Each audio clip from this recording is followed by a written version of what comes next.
Je m'étais bien arrangé à les piquer. C'était des livres numérotés, des livres de tête. Je savais que je pourrais en tirer au moins 500 balles chaque. Et pour que les choses soient beaucoup plus claires, disons que j'étais employé dans une librairie et que ça m'était donc extrêmement facile de piquer, compte tenu que je commandais les livres et que je les recevais. Et que quand j'en avais commandé 3, il y en avait toujours un pour moi, un numéroté, que je mettais dans ma poche et que le soir, j'allais serrer dans une grande malle. Il avait fallu que je dise à la grosse que je m'étais marié. Elle ne semblait pas le savoir. Et ce qu'elle ne s'expliquait pas non plus, c'était que les vieux avaient quitté le quartier précipitamment sans lui dire au revoir et sans laisser d'adresse derrière eux. Moi, je connaissais depuis 5 à 6 ans l'état du gars qui ne peut pas marcher sans buter et lentement ne peut plus buter sans tomber. Un matin, dans le petit bureau que j'avais et dans lequel je passais mes commandes, je recevais mes bouquins, etc. Un matin, en descendant les escaliers qui, de mon bureau, me menaient à la boutique, j'avais réalisé que depuis quelque temps, je ne pouvais pas lever les jambes. Du moins, je les levais de moins en moins, au point que tout ce qui pouvait à peine dépasser dans les rues me faisait perdre l'équilibre. Et appelé le matin par un coup de sonnette, je descendais de mon bureau sans prendre de précaution, et je perdais l'équilibre. Perdant l'équilibre et loupant les mâches, j'avais commencé un long vol plané. Et pendant mon vol plané, qui n'avait pas dû durer très longtemps,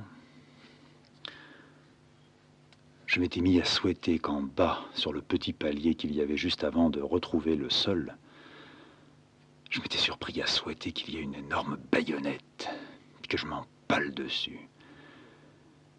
Je ne voulais pas délibérément me tuer, mais je voulais qu'on me tue ou qu'on place sur mon chemin ce qui me tuerait. Dire que j'en avais marre, d'une part, ça serait insuffisant, et d'un autre côté, ça ne serait pas exact. Je venais non pas de découvrir quelque chose, mais de retrouver que ce que j'avais pu tenter, en admettant que tenter ne soit pas toujours délibérément fait, retrouver comme je m'étais retrouvé, c'est-à-dire marida et avec un gosse quelque part. J'étais en train de me fourvoyer. Mais de me fourvoyer, ça n'aurait été valable que si j'avais pu opposer une comparaison, que si j'avais pu me dire, voilà ce que j'ai fait, que je n'aurais peut-être pas dû faire, ou en tous les cas éviter. Non, je ne pouvais pas formuler, parce que pour formuler ce que j'aurais dû faire, ça sous-entendait que j'aurais eu un plan ou que quelque chose en moi était là, pas mort, attendant, alors que je n'attendais rien. Je marchais par secousses, par sauts, par bonds, un peu comme j'avais dû avancer pendant des mois, passant d'un trou dans un autre, me dissimulant derrière des arbres, entouré d'une pluie d'obus et de balles, alors que j'étais ravagé par la trouille. Et qu'une après-midi, je m'en souvenais très bien, et de cette image, je n'arrivais pas à me débarrasser. Un des types qui était avec moi, un arabe, trouvant peut-être et n'arrivant pas à moi me l'expliquer et à me le dire, alors que je le comprenais très bien, je le ressentais. Et là où on était, on on nous avait pointé. Les types d'en face savaient que nous étions dans un tout petit périmètre et nous arrosaient depuis des heures. Jusqu'ici, ils n'étaient pas tombés pile dessus, mais lentement, on sentait qu'ils balayaient, que les trous qu'ils faisaient avec leurs obus n'étaient pas suffisamment grands pour qu'on puisse prendre place dedans et qu'on les trompe. On était coincés, cernés, bloqués. L'arabe avec moi n'y tenant plus. Moi, je n'y tenais plus, mais j'étais tellement coincé, convaincu que d'un moment à l'autre, j'allais en prendre en pleine poire. Je ne faisais plus fonctionner mes méninges. Le peu qu'on m'avait appris et le peu que j'avais découvert, ramper derrière un arbre, sauter, faire un bond, je ne pouvais plus le faire. Lui m'a donné un coup de coude et m'a dit son mot arabe, Yallah. Yallah, ça voulait dire en avant, ça voulait dire on part. Et quand il a dit Yallah, mais penché à mon oreille comme une confidence, je l'ai vu bondir du trou comme s'il avait eu un obus dans le cul, faire une enjambée pour rejoindre un arbre qui n'était pas plus une protection que celle qu'on avait. Il n'a pas crié, mais il a été, dans son saut, tranché. On imagine mal un cheval sautant une haie. J'en ai vu butant à la haie, quand l'oncle me traînait à Longchamp, à Hauteuil, quelquefois à Enghien. Un cheval qui bute un obstacle, il continue sa course. Elle est légèrement freinée, il perd au fur et à mesure qu'il se rapproche du sol, il perd son équilibre, mais lui, cet arabe, dans son saut, resté un fragment de seconde, sur place, en l'air, les pieds ne touchant plus terre, les bras ouverts, et comme si on l'avait pendu par un crochet, comme une bestiole dans une boucherie, et retombé droit, tout à fait d'aplomb. Et sur le sol plein de neige, commençait à se tordre. Et moi, à la fois fasciné et affolé, n'arrivant pas à me dire qu'est-ce qui lui arrive, mais ressentant bien avant la question qu'il venait de lui arriver ce qui allait peut-être m'arriver, ce qui ne m'arrivait pas au moment même où ça lui était arrivé parce que je n'avais pas suivi son Yallah. Oui, c'est une histoire de con, mais pour moi, ce n'était pas une histoire de con, c'est une histoire énorme parce qu'il y avait eu un saut, parce que le saut le faisait quitter le trou dans lequel on était tous les deux, l'avait suspendu et ensuite ramené là sur le sol. Ça n'était pas de lui, c'était moi qui devais, non pas me rouler dans le sol, mais qui n'avait pas les réflexes, qui n'était pas à ce point conditionné et devenu un animal. Lui, c'était la bête aux aguets avec des oreilles au bout de tous les doigts, des yeux dans le dos, le type que pendant des mois j'avais vu se faufiler à travers des balles que j'entendais siffler quand elles étaient passées. J'ai essayé de sortir de mon trou, j'ai attrapé une de ses jambes, et je l'ai ramené vers moi. Il avait fini de crier. Je l'ai tiré, fait tomber dans le trou. Je me suis aperçu que dans le trou où on était, il y avait de la place pour deux hommes debout, mais pas pour un homme en boule, couché, aplati, enroulé sur lui-même. Dans mon trou, je me suis mis à le farfouiller. D'abord, j'ai regardé la tête. J'ai vu les yeux qui n'étaient pas encore vitreux, mais qui n'étaient plus des yeux dans lesquels je pouvais lire. Je ne lisais pas de terreur, je ne lisais pas de peur. Tout ça était déjà très loin. Il ne connaîtrait plus ça. J'ai relevé son chèche. Les Arabes n'aimaient pas mettre des casques sur leur tête. D'abord, ils trouvaient que ça faisait du bruit, que ça brillait. Et puis même quand on leur faisait mettre des branches dedans, ils les foutaient en l'air. Ils avaient confiance dans leur chèche. Un chèche fait d'une énorme pelote de laine, d'un énorme écheveau, qu'ils fixaient sur leur crâne, qu'ils rentraient vers leurs oreilles, sorte d'écheveau plié en deux, sorte de 8 ramassés. Ils se sentaient plus à leur aise là-dedans. Puis c'était peut-être un peu ce qu'ils avaient traîné de là-bas de chez eux. Alors j'ai foutu le chèche en l'air et le crâne était propre, rasé. J'ai farfouillé un peu, j'ai écarté la djellaba pour voir dans la poitrine. Il n'y avait pas de traces. J'essayais de le retourner en lui brisant les jambes là-dedans, puisque je voyais et je savais maintenant qu'il était mort. Dans le dos, pas de trace non plus. Il avait ses jambes qui étaient toutes ratatinées en dessous de son corps, et pendant qu'il était chaud, j'en profitais. J'ai foutu la tête en bas, j'ai écarté les jambes, j'ai cherché dans les mollets, dans les cuisses, dans le ventre. C'est vers le ventre que j'ai trouvé une chaleur moite, une chaleur humide. En tirant ma main, j'ai senti et j'ai vu que c'était rouge. Il avait donc été touché dans le ventre. On pouvait mourir si rapidement par une balle dans le ventre. J'avais toujours cru que la balle dans le ventre ou dans la poitrine, si c'était pas dans le cœur, on traînait, on avait une chance d'être ramené à l'arrière et de s'en sortir. Alors comme un fouineur, comme un chien qui essaie de sortir un rat d'un trou, je me suis mis à fouiller là-dedans en oubliant que tout tombait autour de nous. J'ai trouvé ce qui lui était arrivé. Dans son enjambement, il avait été par un hasard absolument extraordinaire, rare, je n'en avais jamais vu.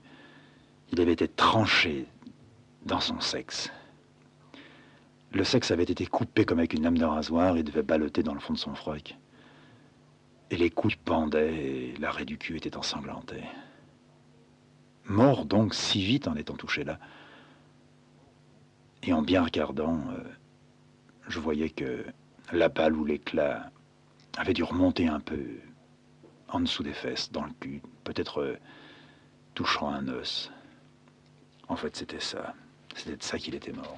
C'était pas mon premier macabre comme ça, de cette façon-là, mais... si, plus exactement, c'était mon premier macabre de cette façon-là, mais ce n'était pas mon premier macabre d'une façon, disons, générale. Ça m'avait beaucoup plus frappé que la tête d'un gars que j'ai vu coupée en deux.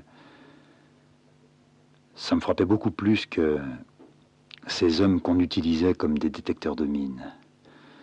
Alors qu'il fallait absolument, disait-on, avancer, et que le génie était loin derrière, il n'arrivait pas avec ces espèces d'énormes marmites pour détecter les engins. On faisait marcher les Arabes devant nous. Jusqu'à ce qu'on soit rendu compte qu'il y avait des mines à cran, et que 10 Arabes pouvaient passer, quand le 11e était un Français, il pouvait sauter à son tour. Ça m'a fait beaucoup plaisir, ça. Plaisir aussi de savoir que moi je pouvais partir et qu'une mine ne pardonnait pas, qu'elle arrachait non seulement une guibole, mais le corps entier d'un mec. Donc un mec qui sautait était un mec qui était complètement immaculé, quoi. Il ne lui restait plus ni bite ni couille, mais pas plus de tripes que de poumons. C'était un morceau de bidoche haché. Dans mes escaliers, après avoir fait mon vol plané et m'être ramassé en bas, sans baïonnette, je m'étais relevé poussiéreux, ayant légèrement arraché le froc sur mes genoux.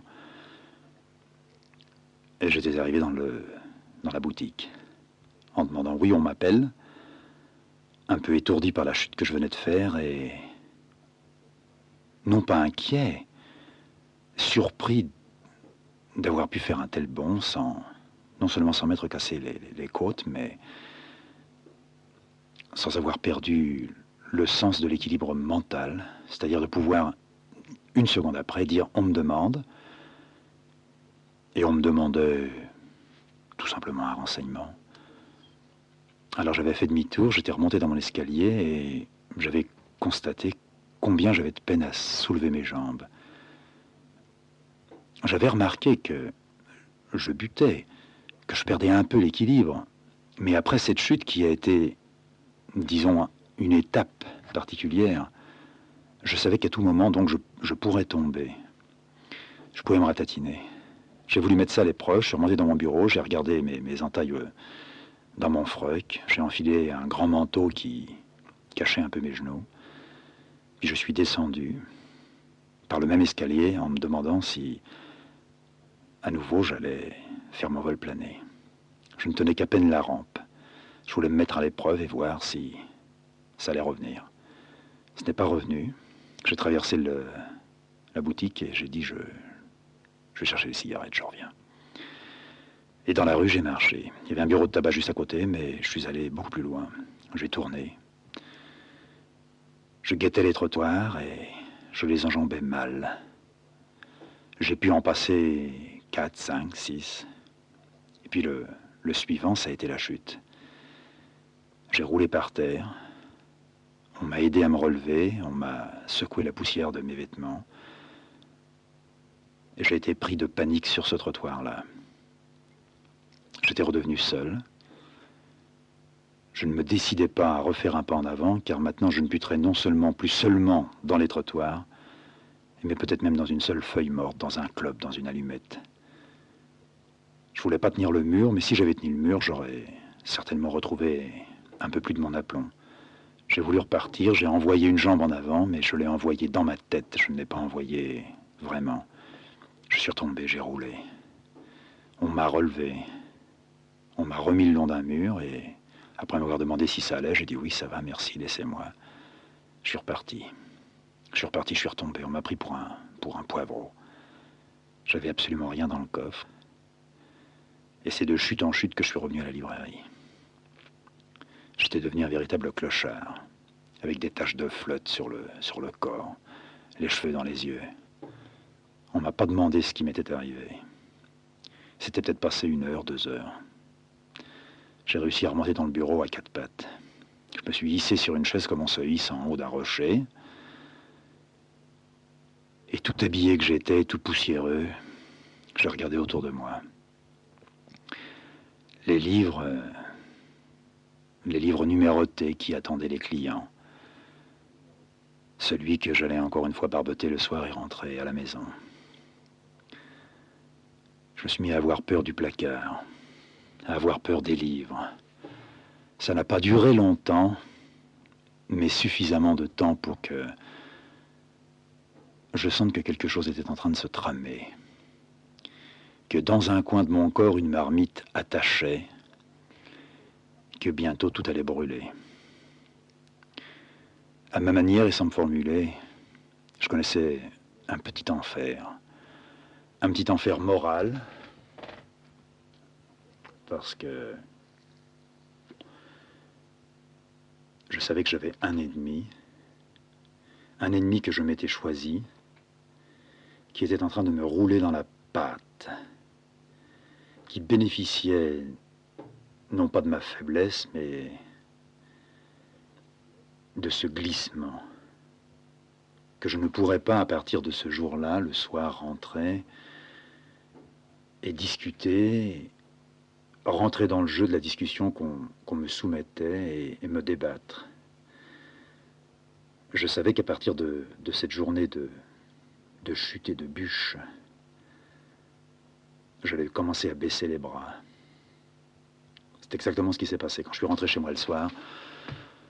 Et à partir de ce soir-là, on ne me tendait plus les lèvres, j'en voulais pas. La main, je n'en voulais plus. On allait me tendre une serpillière et une éponge pour bien me montrer que j'étais sale. Et je ne refusais pas plus la serpillière que l'éponge. Avec la serpillière, je me nettoyais la gueule, alors qu'il fallait s'en servir pour les fringues, et avec l'éponge, je nettoyais mon froc. Je savais que j'allais me faire engueuler, qu'on allait me tirer comme quelqu'un qu'on sort d'un bureau. Quelqu'un à qui on dit, il faudra revenir un peu plus propre la prochaine fois, sinon vous ne pourrez plus mettre les pieds là-dedans. J'avais passé 2 ans, 3 ans à batailler. Ayant bien compris la leçon de protéger ses arrières et de lancer ses artilleurs ou ses tirailleurs, d'investir le terrain pas à pas. Je ne pouvais plus investir mon terrain pas à pas. On m'avait investi. J'en avais fini de tout tourner en dérision et presque en rigolade. D'une rigolade amère et âcre, mais en rigolade. J'avais eu le don pendant quelques années de vivre mon ridicule, mais de jouer leur ridicule à eux. De pouvoir rentrer chez moi, de voir ma première gosse, et de me trouver gêné de me battre. De dire qu'il ne fallait pas qu'elle soit témoin, comme moi je l'avais été pendant des années, de ce que la vieille avait appelé des scènes. Je ne voulais pas qu'elle connaisse des scènes, qu'elle se mette à pleurer dans son lit et qu'elle retrouve le sommeil uniquement dans une autre scène qui revenait. À partir de ce soir-là, les choses ont tourné, alors pas du tout au vinaigre, ils ont tourné à l'huile. Vous savez, cette huile épaisse qui se met à figer dans les placards quand il commence à faire froid, et qu'on est obligé de tenir sur le bord de la cuisinière pour qu'elle se dégèle. Moi, j'étais dans la bouteille d'huile. Une bouteille d'huile qui se figeait et qui me figeait. Impossible à utiliser dans cet état-là. Je n'avais pas pris mon repas. J'avais essayé de retrouver ma chambre. Je traînais les jambes comme un paralysé. Pas malheureux, pas la misère, pas un gars qu'on va plaindre. Je ne me plaignais pas, on ne me plaignait pas.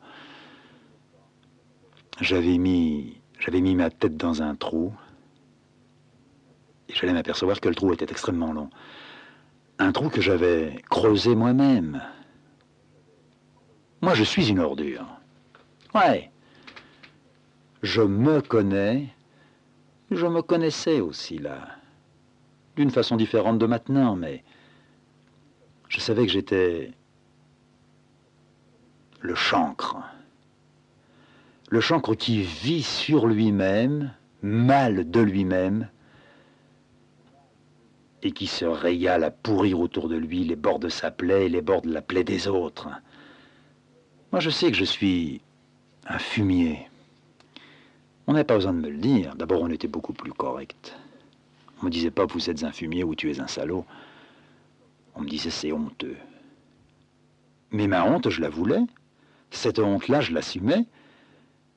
Je l'assumais en riant pendant un temps. Et à partir de ce jour-là, je la bouffais, je la dévorais, je la buvais.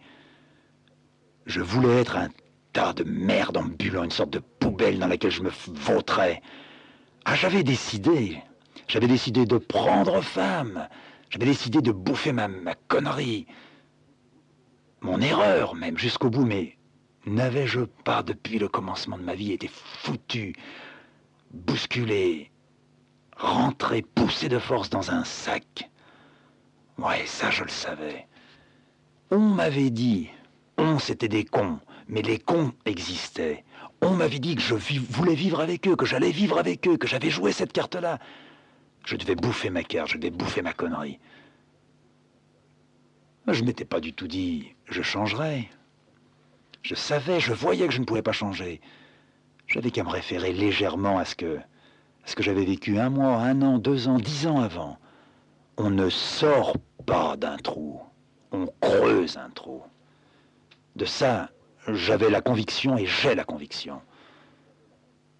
Je suis certain. Né dans une cave, on vit dans une cave, on fait son boulot dans la cave, on crève dans la cave. Et non pas on crache à la gueule des autres. J'ai jamais eu envie de cracher à la gueule des autres. Les autres me font chier? Même pas. Même pas. Même pas, non. Je les ignore? Non. Je sais qu'ils existent. J'ai beaucoup de mal à croire que j'existe. Ça ne concerne que moi. Ce que j'ai fait, ce que je veux faire, ce que j'ai envie de faire. Mais je ne le sais pas.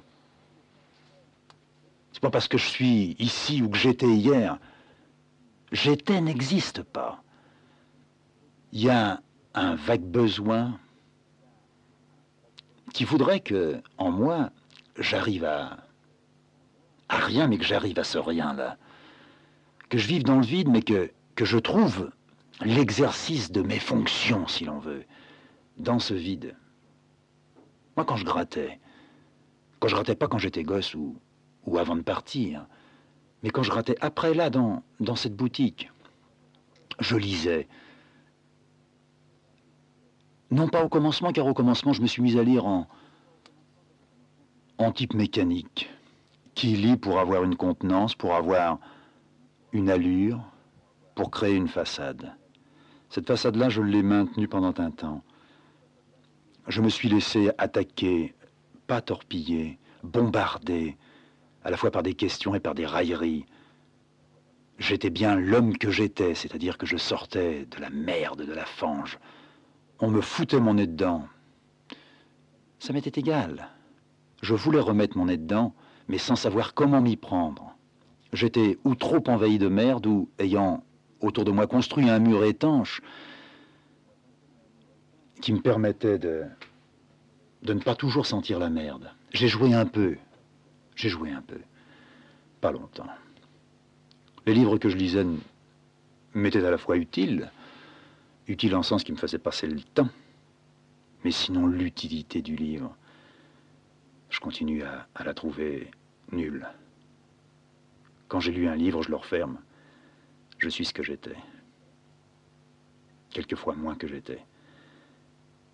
Alors tous les bouquins que je pouvais me taper, des bouquins de type bien ou de type pas bien, des gars qu'on acceptait ou qu'on refusait, des gars que je faisais venir en douce ou pas, ils me faisaient passer le temps. Sans que je puisse me dire je. Le je me le suis dit et après je l'ai abandonné. Je retrouvais le piège, le merdier, ma connerie. Je suis un con. Et à partir de ce soir à la serpillière et à l'éponge, ne disons pas j'ai décidé. J'ai ne décidait pas. On a décidé que je ne devais plus dormir dans le même lit que on. J'ai eu droit à mon petit divan, sorte de petit lit pliant dans une pièce qui tenait lieu de tout ce que l'on veut. Pièce dans laquelle d'ailleurs se trouvait ma malle. Une malle que j'avais achetée sans savoir pourquoi, et dans laquelle je commençais à serrer mes bouquins. Et à partir de cette période-là, de chute, j'ai vraiment commencé à avoir des hantises, à être envahi par des peurs que je ne connaissais pas. Et au fur et à mesure que je descendais dans mon trou, que j'avais peur d'aller à la boutique, que j'avais peur de la quitter, que je ne relevais mes fesses que pour tomber à côté de ma chaise, j'ai pensé que je devais rentrer dans mon lit et ne plus en bouger. Attendre que on arrête de me donner à manger, que les filles de on, qui étaient mes filles, cessent de me regarder, fassent comme si je n'étais pas là. Et j'ai habité cette petite pièce, dans un appartement. Je voyais de temps en temps la porte s'ouvrir, une assiette qui arrivait la première, qu'une main tenait, qu'un bras supportait, qu'un corps soutenait. Je prenais cette assiette dans mes mains. On ne me changeait pas mes draps, j'en reversais la moitié dessus. Je la bouffais ou je la bouffais pas. Je me levais et je pissais uniquement dans un seau. Je m'étais mis à avoir peur de tout. À avoir peur du seau, avec son trou. À avoir peur du couvercle du seau. À avoir peur du papier hygiénique. À voir des ennemis partout. Les murs. La fenêtre qui n'était pas une fenêtre. La porte avec son gros bouton. Un gros bouton brillant qu'à plaisir on s'acharnait à rendre de plus en plus éclatant. Qui était à la fois un œil et 1000 yeux qui me regardaient. Puis petit à petit, l'intérieur de la pièce qui se vidait, que je m'étais mis à appeler la pièce du mort.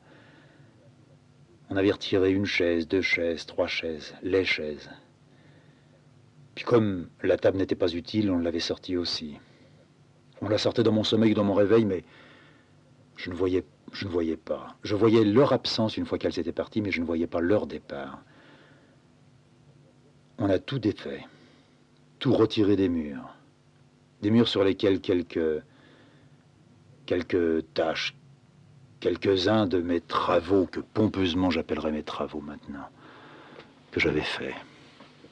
J'avais connu, et ça je l'ai dit, une période qui n'était pas une période d'espoir, mais qui n'était pas une période de désespoir. L'espoir rayé, mais le désespoir pas encore venu. J'avais découvert qu'avec mes pattes, je pouvais faire des tâches, des ronds, des carrés, des triangles, des formes. Et peut-être, par un défaut de la cuirasse, pour m'affirmer, moins que pour affirmer quelque chose. Pour que dans une des pièces dans lesquelles je vivais quand j'allais encore à la boutique, un petit bout de mes tripes soit suspendu à des murs, j'avais tout simplement punaisé, pas du tout encadré, punaisé des taches. Des taches qui étaient rouges avec des titres dessous. Chambre d'un assassin, opéra en flammes, sexe à la recherche de son âme. Des phrases de con, qui ne voulaient rien dire que j'écrivais automatiquement. Quelquefois, je chopais ces phrases-là en ouvrant un bouquin au hasard, en prenant un mot. Qui chez Breton, qui chez Max Ernst, qui chez Éluard. Parce que j'avais de ces lectures-là que je ne comprenais pas, mais dont les mots avaient pour moi autant de petites valeurs que les pots de peinture que je pouvais trouver dans une boutique ou dans une autre. On avait dépunaisé les tâches. J'étais dans une cellule. D'où ce titre, ce nom. Titre disons d'une tâche, là encore. C'était moi la tâche. Une tâche écrabouillée avec des pattes, avec du pinard un peu sur les draps. Moi avec ma gueule toujours baveuse. Je m'étais mis à baver. Je contrôlais mal mes réactions. Je commençais à pisser dans le lit en me disant je vais pisser dans mon seau. Alors j'avais les jambes toutes mouillées, le pyjama, le drap, le matelas. Ça s'était mis sans doute à sentir mauvais dans cette piole-là. La piole vide. La seule chose qu'on pouvait pas retirer, c'était une grande fresque que j'avais, appelons ça peindre, que j'avais barbouillée sur un mur. Un dimanche pour faire chier. J'avais un tout petit réduit au bout du balcon, dans lequel je me réfugiais le soir, dans lequel je me réfugiais même des journées entières quand je ne voulais plus aller travailler. Dans ce petit réduit, je faisais n'importe quoi. Je me branlais, le foutre, je le mélangeais mal à des taches qui étaient faites de peinture cellulosique et qui n'acceptaient pas ça. Alors j'avais découvert que, en faisant des lavis avec de l'encre de Chine, mon foutre pouvait tenir lieu d'eau. Un foutre qui était de moins en moins épais, de moins en moins blanc, qui devenait jaune, comme si j'avais une chaude pisse. Et dans mon petit réduit, j'amassais, j'entassais, je déchirais. J'avais un jour décidé que j'allais faire une fresque. Quelle fresque? C'est moi qui avais peint les murs. C'était ocre clair comme du sable, avec 2-3 pinceaux et de l'encre de Chine de plusieurs couleurs, mais des couleurs très simples. Le noir, le gris et le marron foncé. J'avais attaqué mon grand pan de mur. C'était une forêt vierge peut-être, dont les arbres avaient des racines très voyantes, qui ne plongeaient pas, qui ne réussissaient pas à plonger dans le sol et qui cavalaient à la surface du sol. Et dont le feuillage se terminait en un caca très sale tout à fait en haut, à ras du plafond. Et entre les troncs d'arbres, des animaux qui au départ n'étaient pas des animaux imaginaires, qui étaient des animaux que je voulais être des lions, avec d'autres animaux plus fragiles que certainement les lions allaient becqueter. Et une fois ma fresque terminée, j'avais mis un jour pour faire ça. Tout ce que je faisais allait très vite. Dans la soirée, j'avais eu droit à la visite de On, qui n'avait pas éclaté de rire, mais éclaté de rage, en voyant que j'avais abîmé un mur. J'avais encore 2-3 petites fioles d'encre de Chine, là, puis mes pinceaux dans les mains. Et en entendant son rire, je me suis mis à barbouiller dans un coin. Je me souviens très bien, c'était tout à fait en bas à gauche. Et de mon lit, là où j'étais, des mois après, alors qu'on n'avait pas pu décaper la fresque et qu'on n'avait peut-être pas osé la laver, mon seul point de fuite, c'était cette forêt vierge dans laquelle je n'arrivais pas à marcher. Avec les animaux qui étaient devenus des animaux imaginaires parce que le lion ne ressemblait pas à un lion, il avait une tête d'homme ou un nez d'homme, dont les pattes se terminaient par des mains ou par des ongles, et dont les arbres, petit à petit, au fur et à mesure que je les regardais, devenaient des grands corps élancés dont on ne voyait pas ni les pieds, ni la tête, ni les têtes. Ce que j'avais barbouillé tout à fait à gauche, un énorme amas de traits. C'était devenu pour moi un buisson et je dormais dans ce buisson. Ici, j'y, moi. Et même le buisson m'a fait peur.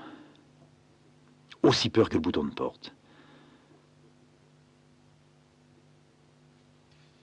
Dans mon lit, avec la grosse à côté de moi, la nuit commençait à bien avancer. J'ai essayé de lui dire que je travaillais. Et elle, ça a été comme une bouée de secours. Elle m'a dit, mais qu'est-ce que tu vas faire maintenant? Je lui dis, ça, je n'ai pas pensé ce que j'allais faire. Je me suis débiné, c'est tout. Elle m'a dit, tu vas retourner à l'usine. Je lui dis, ça, je ne retournerai pas à l'usine. Mais qu'est-ce que tu vas faire? Tu ne peux pas rester sans rond. Je lui ai dit, je vais vendre mes livres petit à petit. Et je lui ai réexpliqué pour la xème fois depuis que j'étais arrivé que je pouvais vendre mes livres. Et j'ai tendu une main vers la petite table de nuit et j'en ai pris un. Je lui ai dit, tu vois, ça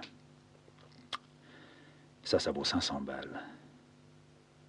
Alors je l'ai laissé s'estomaquer là-dessus, sur un bouquin qui valait 500 balles. Si j'en avais 3, j'avais donc 1500 balles là. Je lui ai dit, non, ça vaut pas 1500 balles, mais si je les vends tous les 3, étant donné que je les ai coupés et lus, je vais pouvoir en tirer 500 balles, quoi. Donc, je pourrais encore tenir quelque temps. Combien en as-tu? J'en ai qui ne sont pas coupés. Je lui expliquais ce que c'était qu'un livre qui n'était pas coupé. Je voyais très bien qu'elle ne me suivait pas, elle. Mais moi, c'était mon petit casse-croûte qui attendait à la consigne de la gare de Lyon à Paris. Elle a fini par s'endormir, avec ce côté jongleur des livres, de son Roro qui était mort, de moi qui était revenu, de ce Robin merde alors, sans qu'elle puisse plus poser de questions. Elle n'avait peut-être pas entendu parler autant depuis des années.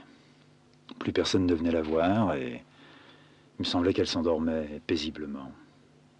Paisiblement tout en ronflant, mais paisiblement quand même. Le lendemain matin, je n'avais pas dormi. Elle s'est levée, elle a fait son jus. Elle m'a apporté ça sur le plumard. Et elle est allée chercher dans un tiroir des photos. J'ai vu le défilé de toute la famille.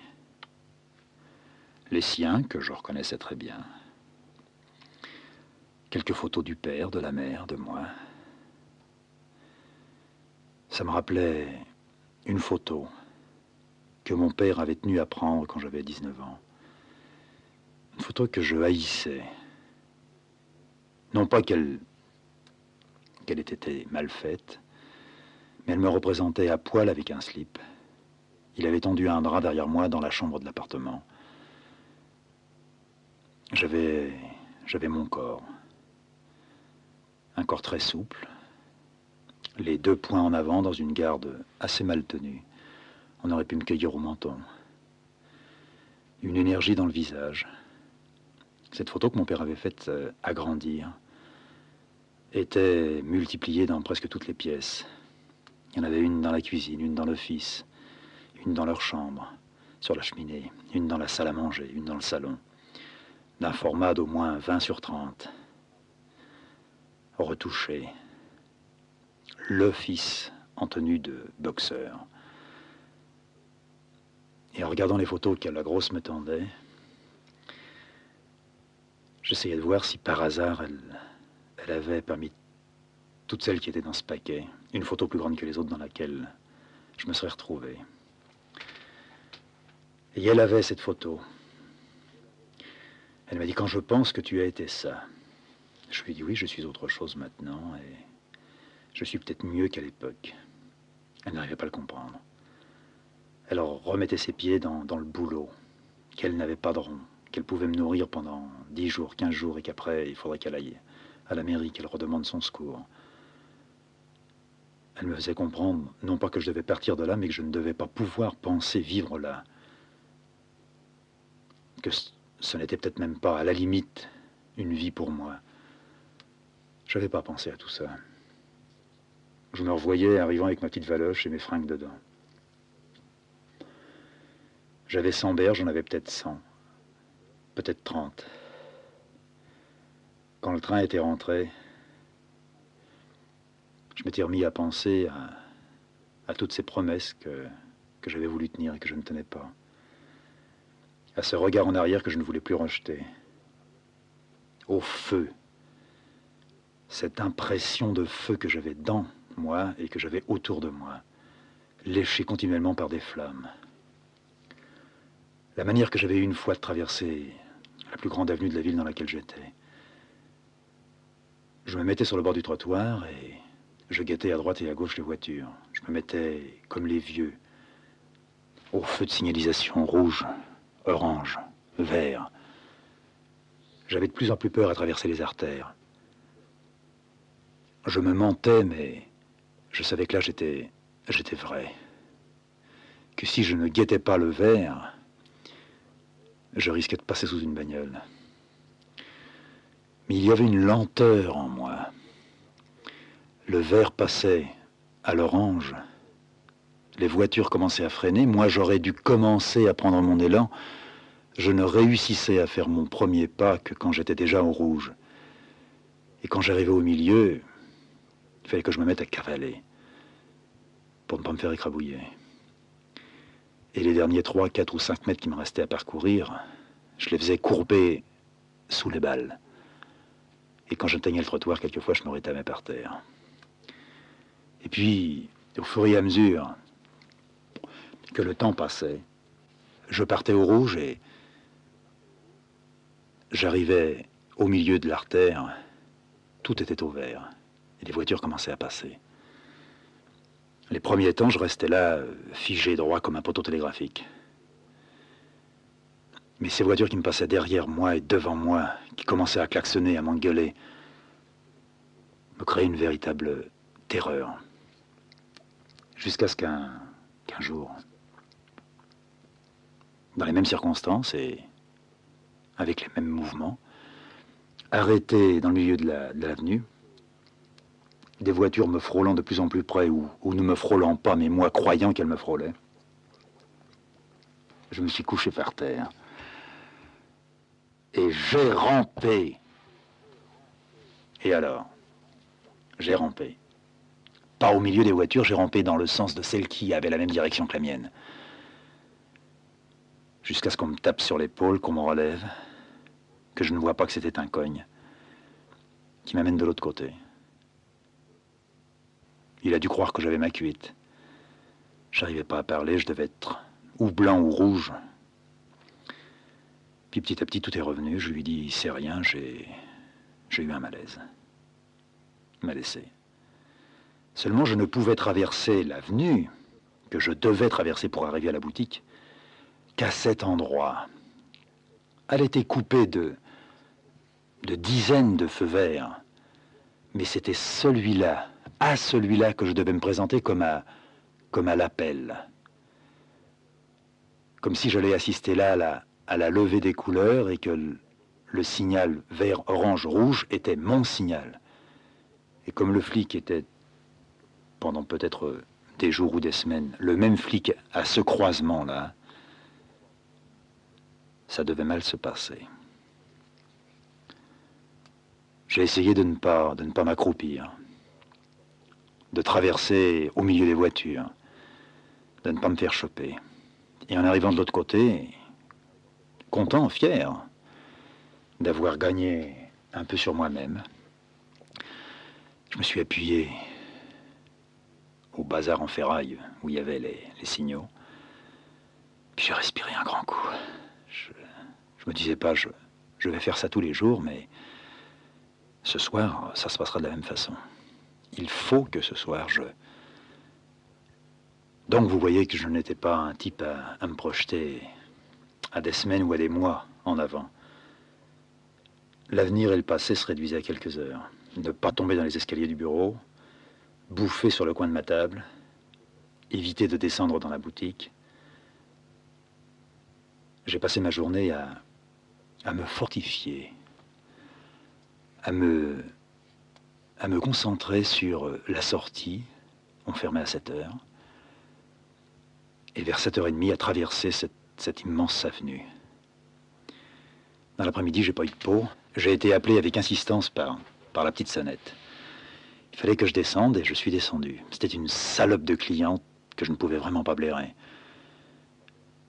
Je soupçonnais qu'elle était contente de me voir bafouiller, sortir tous les livres qu'elle ne demandait pas, sauf celui qu'elle voulait.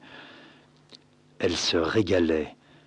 Elle avait prise sur moi. C'était une femme un peu plus âgée que moi à l'époque. Elle devait avoir 35 ans par là.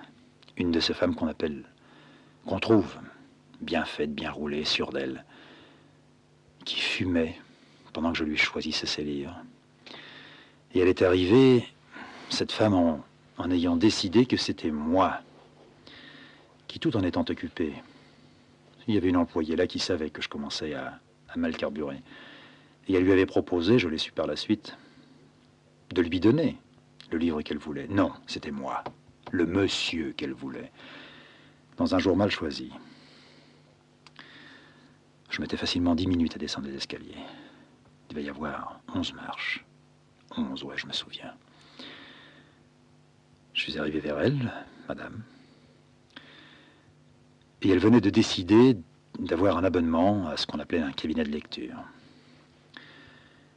Et elle me demandait de lui choisir son premier livre. Et comme je connaissais ses goûts, disait-elle, alors que cette poufiasse, je ne savais rien de ce qu'elle voulait, je suis allé vers le cabinet de lecture.